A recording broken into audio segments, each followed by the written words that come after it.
안녕하세요. 헬스업입니다. 먼지 혹은 꽃가루 등 또는 음식으로 인하여 가볍게는 재채기나 가려움, 심하게는 호흡곤란 등의 심각한 상황을 유발하는 상황들이 발생을 합니다. 오늘은 알레르기의 원인과 개선법, 영양제 등에 대하여 알아볼게요. 영상이 시작되기 전에 구독과 좋아요 부탁드려요. 알레르기란? 우리 몸의 면역계가 특정 알레르기 유발 항원에 반응하여 과도한 항원항체 반응이 일어나 특정 종류의 음식에 대해 알레르기 유발이 일어나 본인이 스스로 거부하는 반응을 보이는 현상이며, 이로 인해 여러가지 증상이 일어나는 현상을 포괄하는 것을 뜻합니다. 여기서 유발 항원이란 대표적으로 진먼지 진드기, 곰팡이, 꽃가루 등과 같은 호흡기 항원과 우유, 계란, 견과류, 생선 등의 식품 항원 등이 있습니다. 알레르기의 정확한 명칭. 우리나라 국민들은 알러지란 용어를 선호하며 널리 사용하지만 사실 공식 용어는 알레르기입니다. 우리나라에선 에너지를 에네르기로 표기하지 않으며 시너지를 시네르기라 표기하지 않는데 왜 알레르기만 알러지로 표기하지 않냐며 따지는 이들이 제법 있지만 의학 용어이므로 관련 학과 및 대한천식알레르기학회 등의 유권 단체가 정한 용어인 알레르기가 공식 용어로 인정됩니다. 원인. 알레르기는 유전적 원인과 환경적 원인이 상호작용하여 발생합니다. 알레르기 질환은 가족력이 있으며 유전적 경향을 보이고 있습니다. 그러나 환경적인 요인도 알레르기 질환 발생의 중요한 원인입니다. 환경적인 요인은 알레르기 항원에 대한 반복적인 노출, 음식, 오염물질 등이 있는데 대표적으로 대기오염이나 흡연은 알레르기 발생 위험을 증가시킬 수 있습니다. 최근에는 소화기에 다양한 세균과 바이러스에 노출되면 면역 체계가 강화되어 알레르기 발생을 예방할 수 있다는 보고도 있습니다. 알레르기 발현 시 가벼운 증상 1. 가려움 2. 호흡곤란 또는 쌕쌕거림 3. 두드러기 4. 얼굴과 눈이 부어오름 5. 악취 6. 심한 소화불량 및 구토 7. 설사 및 소화불량. 알레르기 발현 시 심한 증상 1. 기도 부종으로 인한 호흡기 폐쇄에 따른 질식 및 의식소실 2. 저혈압 동반 의식소실 3. 사망. 식약처 지정 알레르기 유발식품 1. 우유. 단순히 우유뿐만 아니라 우유가 조금이라도 들어간 식품들도 포함됩니다. 대표적으로 치즈 등 2. 곡류 3종 대두, 메밀, 밀 3. 갑각류 2종 게, 새우 및 특히날로 먹는 간장게장, 양념게장, 새우장 등이 더 심합니다. 둔감한 사람은 익혀 먹는 정도로는 반응하지 않으며 민감한 사람은 랍스터를 익혀 먹어도 피부가 붓습니다. 또한 의외로 모르는 사람들이 오해 혹은 모르는 부분이 있습니다.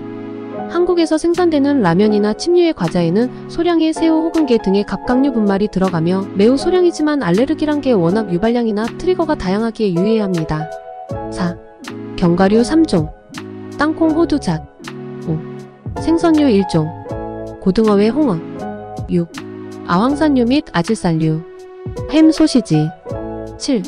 연체류 2종 오징어, 조개류 8. 육류 3종 닭고기, 돼지고기, 쇠고기. 그 외의 요소 1. 고무. 정확히는 라텍스 재질, 집안일 할 때 쓰는 고무장갑이나 수술용 장갑, 콘돔 등을 사용하고 가려움증이나 두드러기가 생깁니다.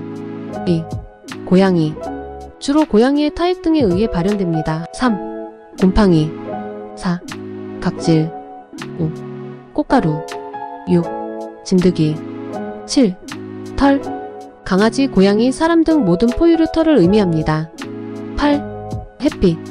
진단 및 검사 1. 병력 청취 및 진찰.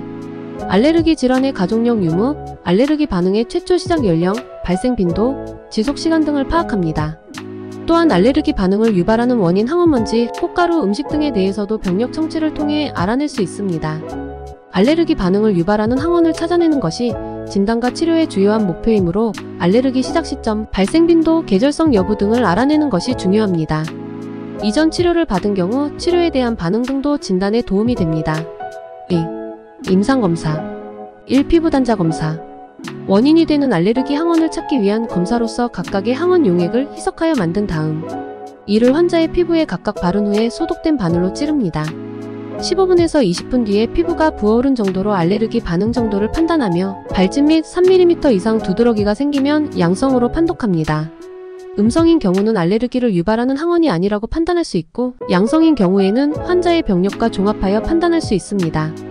다만 항히스타민제를 복용하고 있거나 피부염이 심한 환자에서는 시행하기 어렵습니다. 2. 혈액검사. 알레르기 항원 특이 혈청 면역글로불린 검사로 혈액 내 각각의 항원에 대한 면역글로불린 2를 측정할 수 있습니다.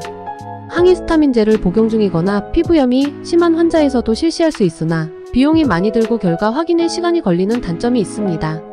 그 외 혈액 내 총 면역글로불린 2를 측정하여 상승한 경우에 알레르기 질환을 의심할 수 있으나 총 면역글로불린 2의 수치로 원인 항원을 알 수가 없으며 간혹 알레르기 질환에서도 증가하지 않는 경우가 있고 기생충 감염 등에서도 증가할 수 있으므로 검사가 제한적입니다. 3. 유발 검사. 알레르기 항원에 환자를 직접 노출시켜 알레르기가 발생하는지를 보는 검사입니다. 주로는 음식물 알레르기를 볼 때 시행할 수 있습니다. 영양제. 비타민C. 비타민C는 강력한 항산화제로 면역 체계를 강화하고 알레르기 반응으로 인한 염증을 줄이는 데 도움이 됩니다. 비타민C는 히스타민의 분비를 억제하여 알레르기 반응을 완화할 수 있습니다. 오메가3 지방산. 오메가3 지방산은 염증을 줄이는 데 효과적인 영양소로 알려져 있습니다. 연어, 참치와 같은 지방이 많은 생선 또는 플렉시드, 호두와 같은 식물성 원료에서 발견됩니다. 오메가3는 알레르기 반응과 관련된 염증성 사이토카인의 생산을 억제할 수 있습니다. 프로바이오틱스. 장내 미생물 균형을 개선하고 면역 체계를 강화하는 데 도움이 되는 생균제입니다. 프로바이오틱스는 장내 환경을 개선하여 알레르기 반응을 유발할 수 있는 항원의 체내 침투를 줄이는 데 도움이 됩니다. 비타민 D. 비타민 D는 면역 체계의 정상적인 기능을 유지하는 데 중요한 역할을 합니다. 부족할 경우 알레르기 질환의 위험이 증가할 수 있습니다. 비타민 D는 면역 체계의 T세포와 B세포 같은 중요한 세포의 기능을 조절하여 알레르기 반응을 완화할 수 있습니다. 쿼세틴. 쿼세틴은 양파, 사과, 차 등에 풍부하게 함유된 플라보노이드로 강력한 항염증 및 항산화 효과가 있습니다. 쿼세틴은 히스타민의 방출을 차단하고 알레르기 반응을 유발하는 면역 반응을 억제할 수 있습니다. 브로멜라인. 파인애플에서 발견되는 효소로 염증을 감소시키고 소화를 돕습니다. 브로멜라인은 알레르기 증상을 완화시키는 데 도움이 될 수 있으며 특히 호흡기 관련 알레르기 증상에 효과적입니다. 의학적 치료 방법. 1. 약물적 치료. 1. 항히스타민제. 가장 흔히 쓰는 약물이며 항히스타민은 알레르기 증상을 일으키는 히스타민의 영향을 막아서 증상을 차단합니다.